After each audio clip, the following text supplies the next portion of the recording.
Good morning, everybody. Welcome to Management Forum. It's really great to see you. This is June.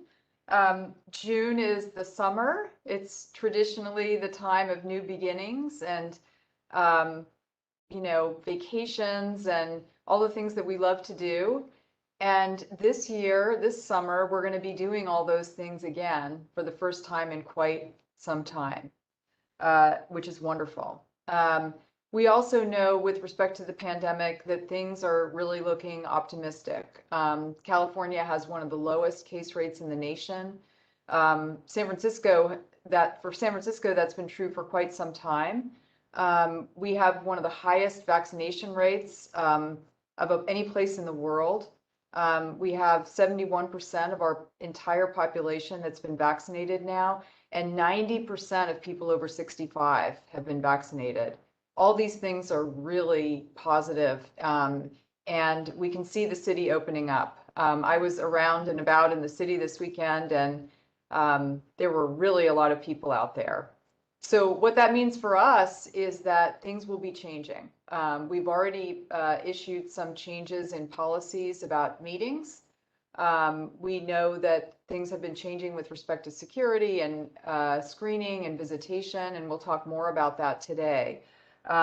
I do want to mention that on June 15th, we expect to see a lot more changes. This is when we anticipate that the state's tier system will be going away, and that our local health officer, Dr. Susan Phillip, will be issuing new guidance to accompany that. So it's a time of great optimism, and it's also a time of great change. So we want to make sure that you all are most up to date with all those changes. And I think I will introduce Dr. Lisa Winston, who's been such a great communicator about all things COVID for this past year and a half. Take it away, Lisa. Thank you. Hi, good morning, everyone. I hope you are all doing well, and we'll just try to offer a few COVID updates for this morning. So starting as we usually try to do internationally, things unfortunately are not as optimistic, with case rates continuing to be very high in many places. Although there are some reasons for hope. For example, India has seen some improvements in their very high case rates, and they've been able to do some opening up. And several new vaccines in the last month have been approved internationally by the WHO. And I think we were all really gratified to see that the US is now working very productively to try to share vaccine doses abroad. You may have seen in the last week or so that the WHO has renamed the variants. So that'll be something that we all will need to get used to. And I think it's an initiative we can all get behind, with the goal of not having stigma attached to where the variants were first found, but also because even though the variants may have first been detected in one location, they may quickly be found in other locations. But that does mean, for example, that we will have to get used to talking about the Alpha variant, which was formerly the UK or B.1.1.7 variant. I'm sure it's just going to take us a little while to get used to that.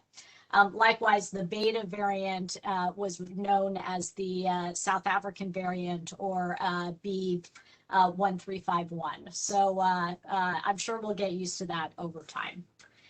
In the US, we are up to about 64% of adults who have had at least one vaccine dose.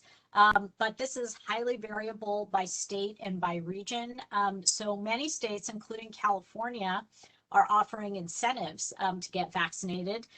These have been very creative, including entry into lotteries if you've been vaccinated, some of them for lots of money or college scholarships, but have also included things like Krispy Kreme donuts, beer, and Washington State has just announced a new program called quote unquote joints for jabs, where marijuana retailers can provide one joint to those who are over 21 after they have been vaccinated. So lots of creativity going on out there.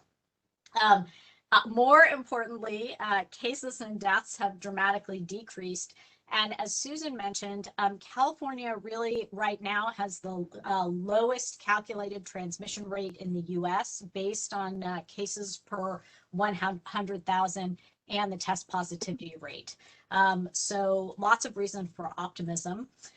California has overall across the state 57% of eligible residents with at least one vaccine dose.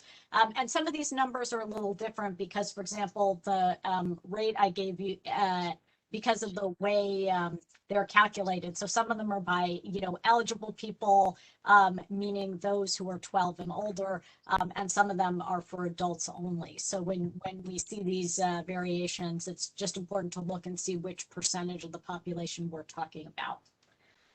Moving to California, Susan already mentioned the vaccine rates, which are excellent, but we are continuing to try to provide vaccines really to everyone in what's been described as, kind of a hyper-local strategy, really trying to give vaccines to people where they are, including when they are any place on our campuses, including inpatients. And our inpatient strategy for vaccinating has been going very well. And hospitalizations across the city remain low, although we are continuing to have people who are admitted with pneumonia due to COVID. Okay, so then lastly, and probably the thing that is on most people's minds is, kind of where we are with de-escalation and what that might mean for our workplace. So as was already mentioned, on June 15th, the color-coded tier system in California is going to be going away, and most of the statewide restrictions are going to be lifted. I think the key thing, though, that we believe is going to happen is that there is still going to be masking in some areas. And this will primarily include healthcare, where we and our patients will be continuing to wear masks, and also on transportation, public transportation, airplanes, etc. So we'll have to see exactly what those guidelines look like. And one of the reasons that this is complicated is we're under regulatory guidance. So we take our lead from the California Department of Public Health, the San Francisco Department of Public Health, from Cal OSHA, and then there are a variety of organizations that inform policy, most importantly, the CDC. So, and the guidelines from all these organizations are not exactly written together or always perfectly aligned. So we sometimes will just have to do some interpretation to figure out what they mean for us here. With respect, Susan mentioned that we have already been able to relax our guidance in a few areas, and you've been seeing these in Brent's Daily Digest. I'll just quickly remind you what those are. So it is okay to have in-person physically distanced meetings with masks, which is great. Just to note that, it's not obligatory to have meetings in person. You can still, of course, continue to have virtual meetings if that's what makes the most sense, but that is an option. Also, it is okay for patient education and support groups to meet in person, also with masks and physical distancing. So I think that's a really nice thing that we've been able to bring back. Another on the plus side, it is okay to eat informally with others outdoors, yay, but just keeping in mind that those who are unvaccinated should be sure to keep a 6-foot distance. And then finally, we can have planned outdoor gatherings of up to 25 people on campus with food and drink. We are going to be wearing masks, but these can be removed when eating and drinking. And again, unvaccinated folks should just make sure that they have attention to physical distancing. And then, we apologize for any confusion. We had originally said, just kind of as examples of where gatherings could be scheduled, we had listed both Building 100 courtyard and Building 25 rooftop.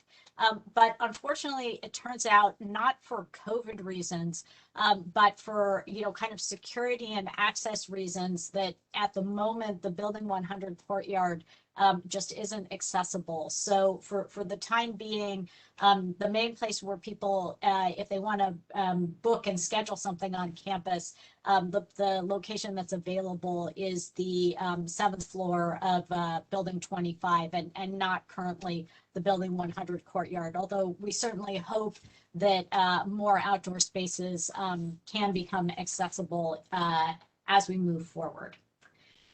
We've been meeting to talk about other de-escalation measures that we think would be safe and appropriate on campus. And so we are waiting for June 15th so that we can make sure that we are in accordance with the guidance that's going to be coming out.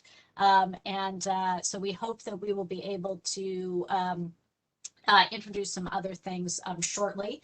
And then there are a number of other areas where we're really looking at very intentionally.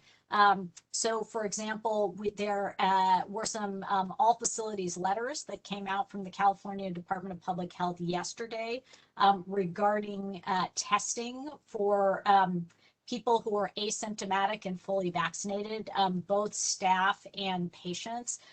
So we're going to be looking at that over the next short period of time and seeing if there are any ways that we can reduce the burden of testing in people who are both asymptomatic and vaccinated. I will stop there, and thank you very much. Before we go to the next thing, there are just a couple of questions that we have here. One is about masking, and that is, do we anticipate that our staff who work in clinical care areas are going to continue to mask for the foreseeable future?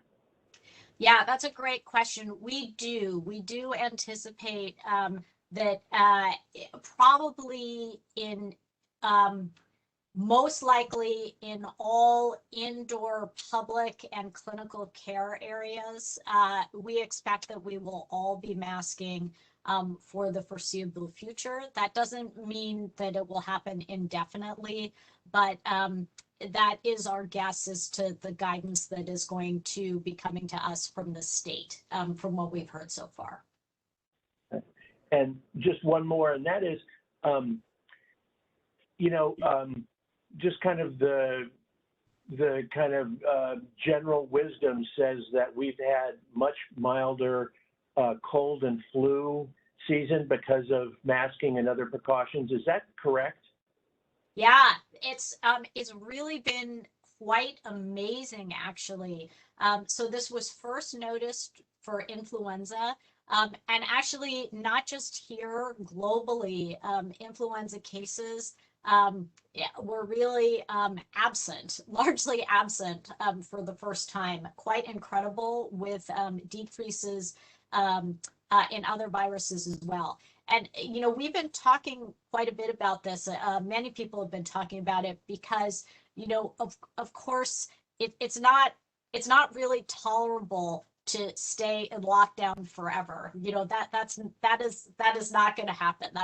The trade-offs are too severe. But I think that the questions people are wondering about is, would it be appropriate to have lesser measures, more masking during respiratory virus season, possibly more physical distancing? Are there things that we could do that would have some effect, but that would not be so disruptive? And it really is an unknown, because you know, we don't know, for example, how much masking in a healthcare setting would decrease transmission for viruses that are mostly spread in the community. But there is a lot of interest in thinking about that for the future. We also have a couple of questions here on the Q&A, and again, I encourage anybody who has questions to submit them in the Q&A, and we'll try to get to as many as possible. And this is kind of, you know, will we need to continue 6 feet distancing in clinics? Yeah, that's a great question. We hope not, particularly if we're wearing masks. You know, the data, for example, that we have for schools has suggested that when people are very adherent with their mask wearing, that maintaining 6 foot of distance is probably not one of the key things that we need to do. Again, particularly when most people are vaccinated and we're wearing masks. We also know that, you know, 6 foot of distance is kind of disruptive. It's, you know, it's hard in waiting rooms. You know, our facilities weren't really designed for people to keep 6 feet from each other. That is the guidance right now, but we're hoping that is one of the things we're going to get further guidance on in the middle of the month, and that we will be able to make some adjustments and to make those adjustments safely. So so stay tuned, but that's definitely one of the things we're looking at. Okay, and one more, Lisa, and that is in offices where everyone's vaccinated, is it still required to wear masks in those offices? Yes, at this time, it is still required to wear masks in offices where everyone is vaccinated. Again, I think this will be one of the things that we are looking at. It does look like, you know, if those are clinical areas, areas where patient care is going on or adjacent to where patient care is going on, we'll be wearing masks for some time. But we're going to have to sort out what the masking guidance is going to be for offices that are not in direct patient care areas where everyone is vaccinated. But for the time being, the guidance is to keep our masks on, and we'll be sorting through that. Thank you, Lisa. Okay, shall we jump to Terry? Yes, before we do though, I just want to say, extend my gratitude to Terry and the capital projects team. They have been doing just a tremendous amount of work, not only, you know, for the past year and a half to respond to various and many things that we've had needs for around COVID, but also just the Building 5 work that's going on is quite substantial. And I really look forward to hearing Terry's update about that today. So thank you. Well, thank you for that, Susan. Good morning, everybody. What I have for you today is a presentation I prepared. The June presentation, construction update. We'll start with the second floor, poison control. We completed this project and we've moved poison control from the CHN building to Building 5. This is a small, what may seem like an insignificant project, but it's actually it's momentous because it is the very last unfinished space that has been built out in Building 5 since 1976. So what is that, 45, 50 years? We have now completed Building 5. So that's actually a big deal. We've moved poison control over to make way for some renovation work in the CHN building. They seem to be pretty happy with the outcome. Nice, clean, organized space for them. So congratulations to the poison control on the second floor. The cafeteria. So what are we doing in the cafeteria? Well, we have huge plans to create a whole new transformation of the dining experience at Zuckerberg. That plan is not yet funded. So in the meantime, we are working towards that plan. And the first thing that we're doing is twofold. It's removing the flooring, which will allow some enabling work to occur during the dialysis project, which is going to happen on the 3rd floor. The servery is a little bit in the way of that project, so we're looking at relocating the servery and reconfiguring how you walk into the cafeteria, and the carpet wasn't really conducive to that. So we had a great idea. We're going to go with a more rustic look for a little while. We did a test in conference room number 1. If some of you have been in there, we took the carpet out and just have a finished, polished concrete finish in there. So we're going to do the same thing with the entire dining room. We're going to get rid of that old carpet tiles that you see there. We're going to sand it. We're going to refinish it, and we're going to make it a cafe rustico. And they'll be opened back up for people's use once we're going to do it in 2 halves. We're going to do 1 half and then move the break area to the other half, and we'll do the other side. So that should be done by the end of July, hopefully. The next slide is the 3rd floor. I've showed you the rehab, but it's really good. It looks like a unit now. It looks complete. That slide on the or that picture on the upper right corner is the new corridor between the elevator banks. So it will be, or it is, just like. We're not seeing any slides. Oh, Yeah. I apologize. Let me fix that.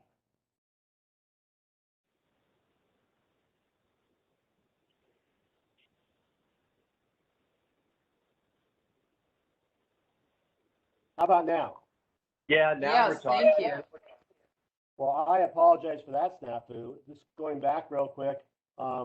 This is the poison control space that I was referencing, and this is the cafe rustico I was referencing, and then this is up to date now. We're on the rehab unit, and upper right-hand slide is the corridor that is the new corridor, much like the 4th floor where it goes from elevator bank to elevator bank, east to west. And so this is going to be the corridor.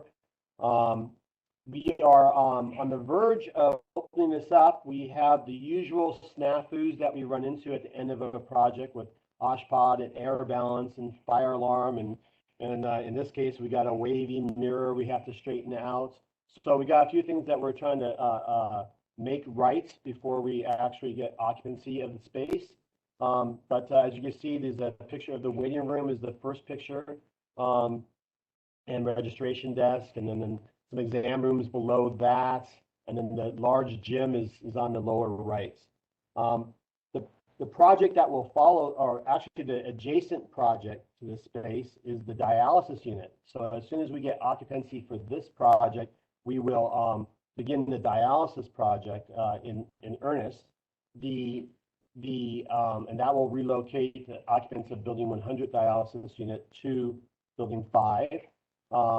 And then as well, as soon as we can fit up this area and train and get through licensing, we will be moving rehab from the basement to this space here, which would free up the space in the basement to be used to build out the new public health lab.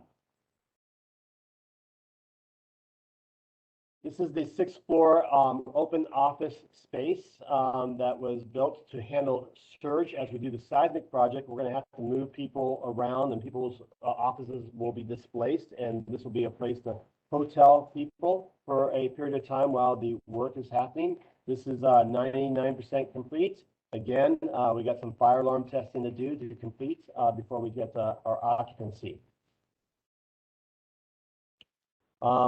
Security projects, we have a building 2 security project, which is going to restrict access to the back of the house and create a protected elevator lobby with added features, access control, cameras, and whatnot. That's just waiting to issue the notice to proceed to the contractor as we review their submittals. The patient safety mezzanine, that's our red velvet barrier has been replaced with the orange plastic barricades. And I promise you the orange barricades will not be there as long as the red rope was there. But we're just struggling through some calculations with Oshkosh to get their approvals, and then the glass is ready to be installed. This will create a 7-foot barrier in front of the balcony. Campus access restrictions. There's a lot of buzz about the current campus access restrictions, and so as long as we are screening occupants of the building or people entering the building, the restrictions will stay in place. Once we get the changes to the health orders, then we will modify them to some point, and we'll have to give an update on that as we get those health orders or the changes to the health orders. The seismic retrofit project. The big question, hey, when is the seismic retrofit going to start? Well, Thursday. Thursday is when it's going to start. You're going to start seeing some barriers by the main entrance, just south of the main entrance. We're going to start doing an initial concrete work, cutting the concrete in front of where the cashier's office was, in front of the main lobby. And what you'll see is that that'll be erected. We're gonna try some processes there and vet them out, and so it'll be a slow start. But then once that is all confirmed that's how we're going to do it, you'll start seeing it moving around the building. So look forward to Thursday for some start of some work. With this work, there will be noise and inconvenience. And we will be able to supply earplugs if necessary, headphones if necessary, but we will keep adjacent areas notified as we work through the building. Building 25 system recertification. So our fire system recertification. So we are required to do a 5-year recertification of all our fire suppression systems in all our buildings. And lo and behold, we're doing our 5-year certification for building 25. So it's been 5 years. And that's exciting news. Again, San Bruno parking still available. It is going to get tighter because DPH is going to be storing some trailers out there as well. But still the cheapest parking in the city, $104 for monthly permit. And I'm also the bearer of bad news. I just saw the email go out right before this meeting and I grabbed it. LAS is increasing, or actually SFMTA is increasing the rates at our garage starting July 1st. You can look in your emails from LAS, but these are the new rates that that they have posted starting July 1st. I do have my Segue UCSF research building slide.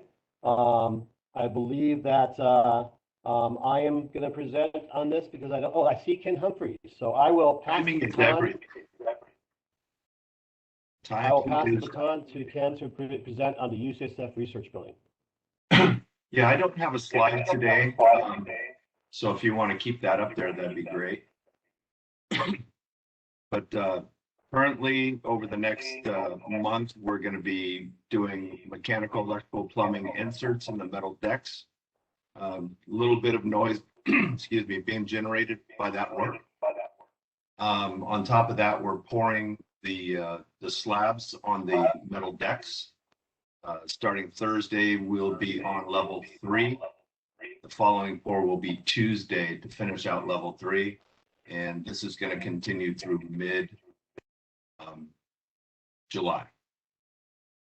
So for the next month and a half, that's really all that's going to be going on, is all the work to get the metal decks done and poured with concrete.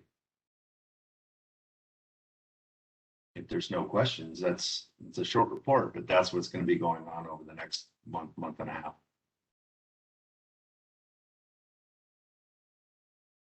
Great, thank you, Ken.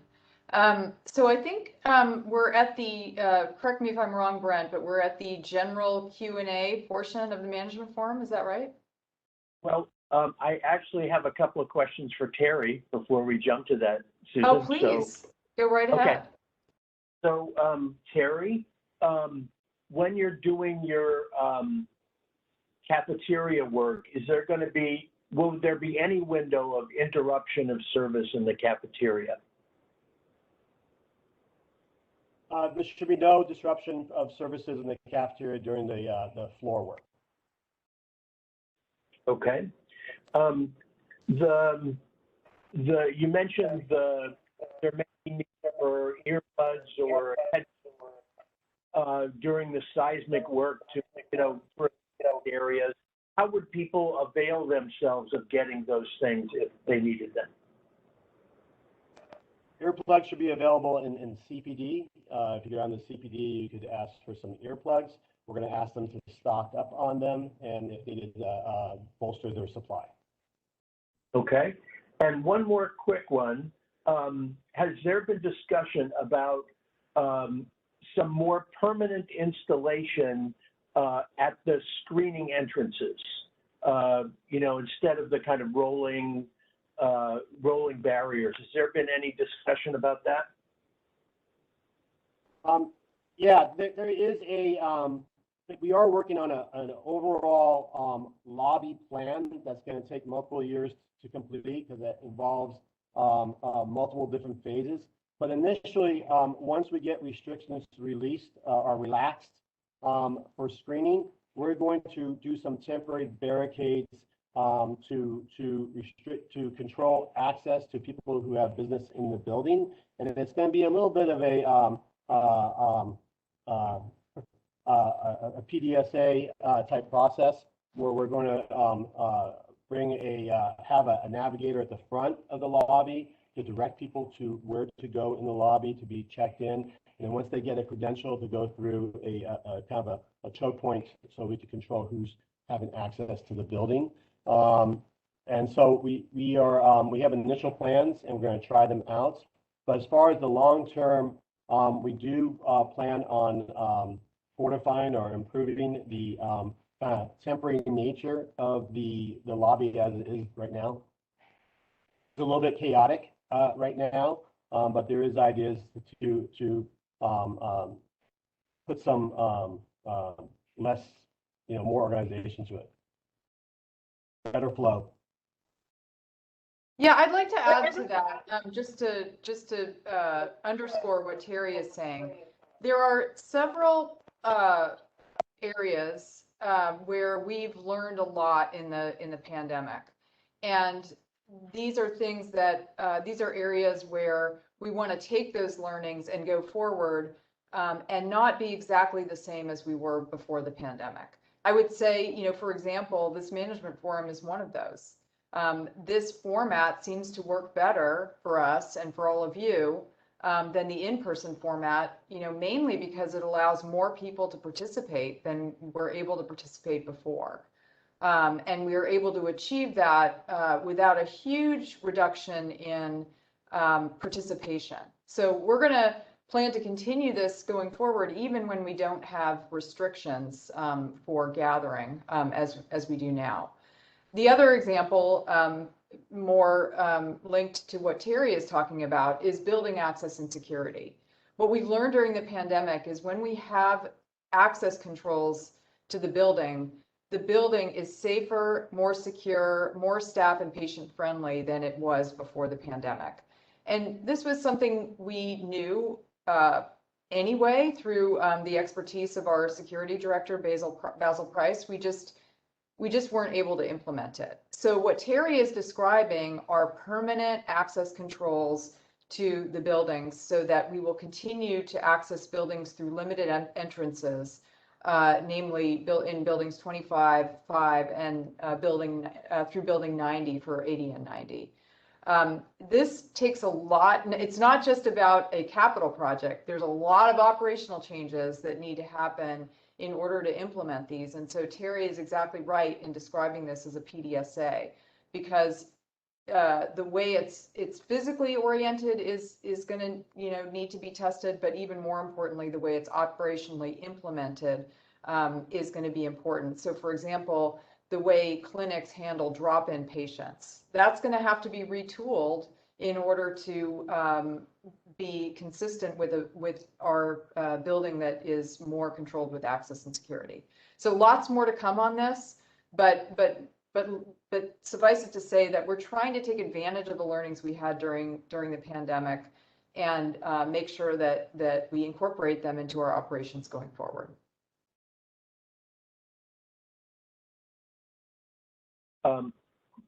Before we jump into the general questions, Terry, could you, I don't know if you can comment on this, but we have a question about the upgrade to the wing for IT at Laguna Honda.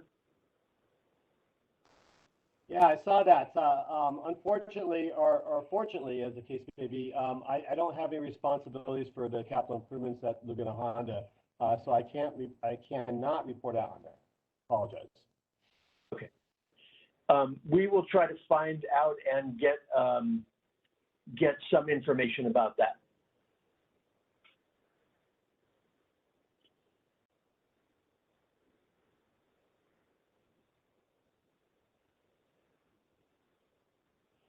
Okay, so again, if you have questions, please put them in the Q&A. Susan, while we're waiting for people to submit their questions, maybe we could dig a little more deeply into what you were just talking about, which is what things might we have started during the pandemic response that we're going to carry over into the way we do business on an ongoing basis. Right, great. Thanks for asking more about that.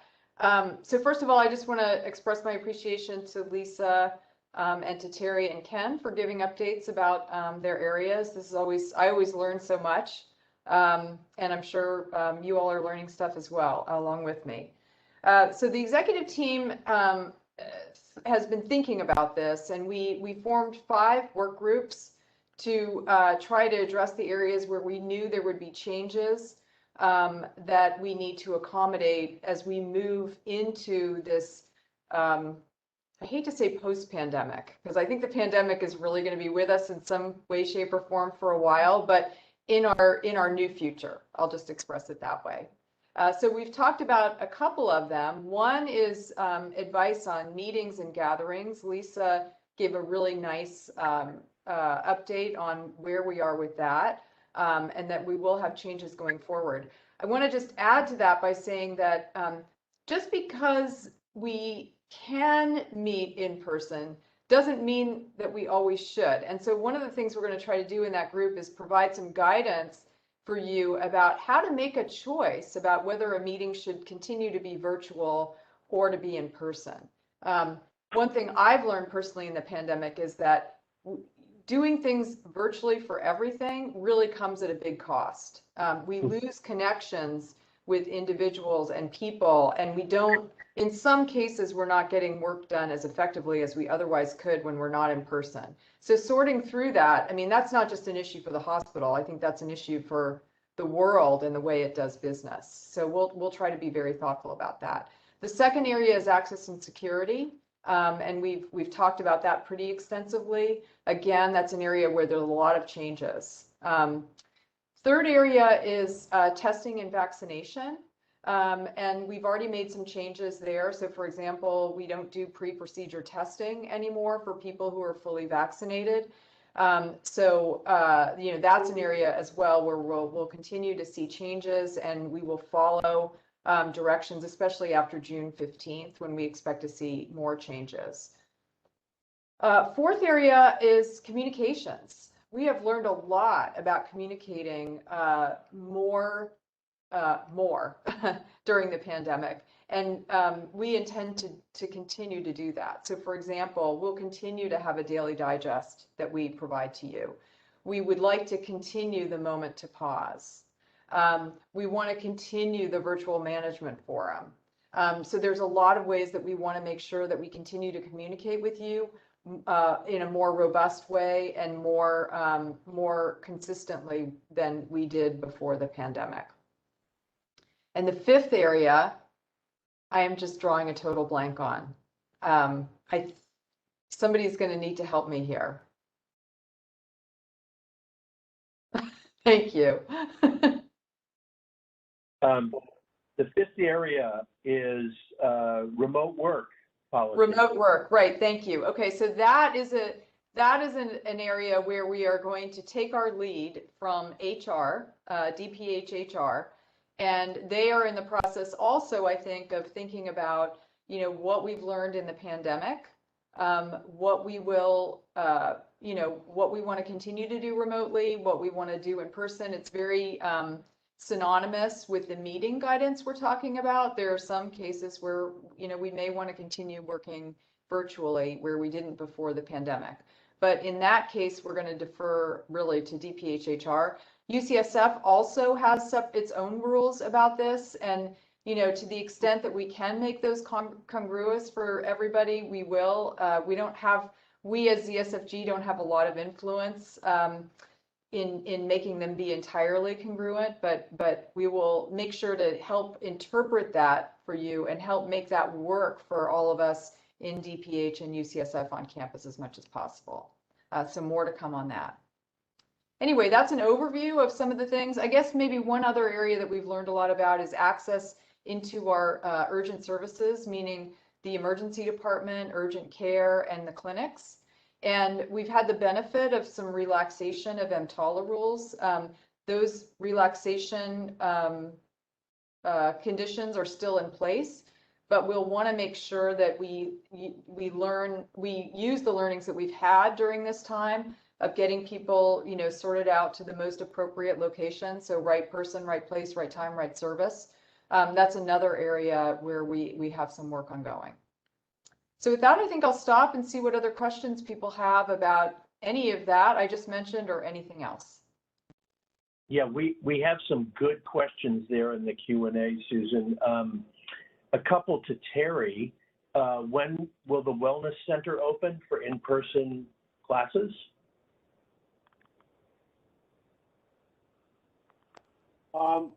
I do not know. I do not know when the wellness is going to open. I have no information on that. Okay. Yeah, I think what we saw this week is that we started wellness programming on the Building 25 rooftop. So we had a couple of classes there. We had a yoga class, we had a strength training class, which is a really nice way of using the new freedoms that we have to bring people together. We now have guidance that we can have wellness classes together, in smaller numbers without food and drink. So we're working on that.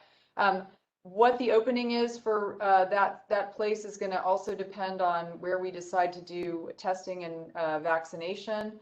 So more to come on that. We'll need to provide more specific information about that going forward. Okay.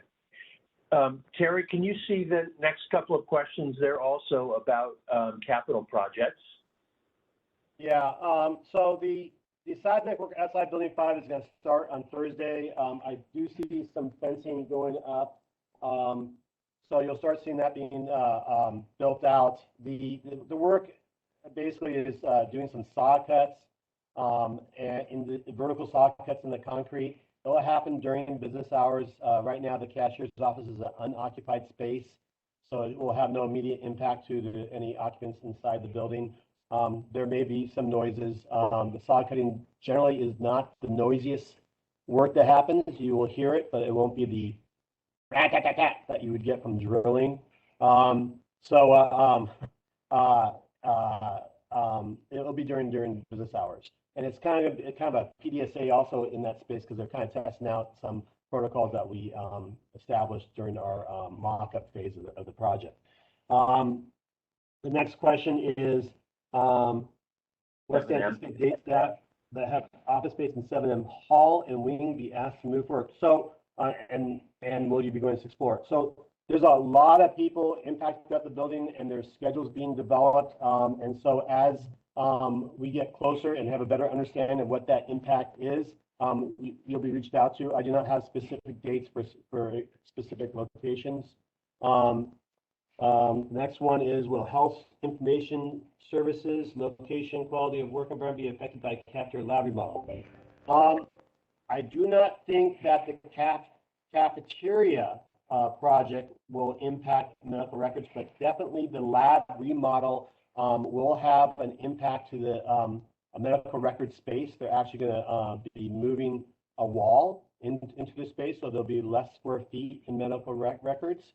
And I will have the project managers assigned that project reach out to the management at medical records to make sure that the management and staff have all the information on how that impact is going to be developed. Right. Excuse me. Okay. So we just got a message from our great colleague, Anna Johnson, that we'll be using the Wellness Center through September, so it'll be closed at least until then. But as Susan mentioned, we're looking at moving additional classes outdoors when possible because we have access to those spaces. And Susan, maybe you could take this one about the frequency of Hicks. Yeah, thank you for asking that. And I wanted to ask Terry a question as well. I recall our goal was to notify areas 90 days out when before work was going to start and what the plans would be. Is that still our goal, Terry, to do 90 days in advance for work that's going to happen? I would like to believe that we can do 90 days out. We have already, for years now, we have been putting tape on the floor where there was work going to be done. So we've already been kind of like signaling that there's going to be some activity here. We really aren't able to define exact dates until the contractor gets all their subs on board, which they're in the process of doing that right now, and coordinate their efforts, their strategies into a schedule. And then we can do some outreach to the areas that are going to be impacted. You will be notified. You will have assistance when it comes time to move. And we'll support whatever it takes to make this a successful project. So yeah, we will communicate as early as possible. It'd be great to achieve that 90-day mark. Great, perfect. I know you guys are very good about providing information, so that's wonderful. So the current thoughts about the frequency of Hicks. Thank you for asking that. Right now Hicks is meeting 3 days a week on Monday, Wednesday, and Friday. We just dropped that frequency down a few weeks ago, and it seems to be working well. We will be reassessing that and trying to be as consistent as we can with what's going on in the larger city. But as long as we still have meetings regularly from the city's command center structure, we'll continue with the Hicks meetings. And it may be that we decide to go less frequently, but we haven't made that decision yet. Okay. Could I ask Lisa a question? This is a question a lot of people have been asking, and it is about the kind of long-term engagement with COVID. What have you been thinking or hearing about kind of what happens on an ongoing basis around COVID? Are we looking at like an annual vaccination kind of thing, the way we do with influenza? Yeah. So I think that the answer to that question is we don't know yet. There are two reasons why we might need to get vaccinated again. So the first one is just to boost our immune response that we've already made through the vaccinations we've received. So far, the vaccines are looking pretty good in that respect. And most people think, we should have robust immunity for at least a year. But there are studies that are ongoing looking at boosting immune responses, either with the same vaccine that you received originally, or very interestingly, with a different vaccine. The other related question is whether we would need a vaccine to help us have better immunity to variants if we are not getting good enough coverage with the original vaccination. And again, this is looking, pretty good. Numbers have, really dropped across the U.S., even though some of the variants have become common, particularly the Alpha variant. But I think that this is, again, something that we are going to have to see. And again, very robust studies are going on trying to look at new vaccine constructs that use the same technology as the original vaccines, but have some modifications to the antigen so that it looks more like the variant viruses. But I think the real answer is we don't know. So far, though, the vaccines that we have work much better than influenza vaccine. And it looks like immunity is going to be substantially longer lasting. So I think the hope is not that the hope is that we won't need to be vaccinated every year, even if we need to get vaccinated again. Okay, thank you. Susan, any last thoughts you'd like to share? Thanks. Well, this has been a great discussion, a lot of learning, a lot of great questions.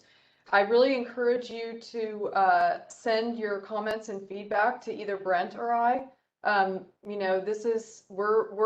We're learning as we go along about how to best keep you all informed.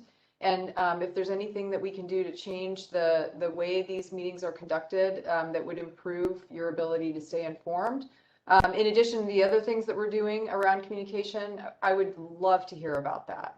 So please do that, and please enjoy your summers. And we look forward to seeing you again next month. Thank you so much for all the work that you're doing and for your patience and resilience as we move forward into our new future. Thank you.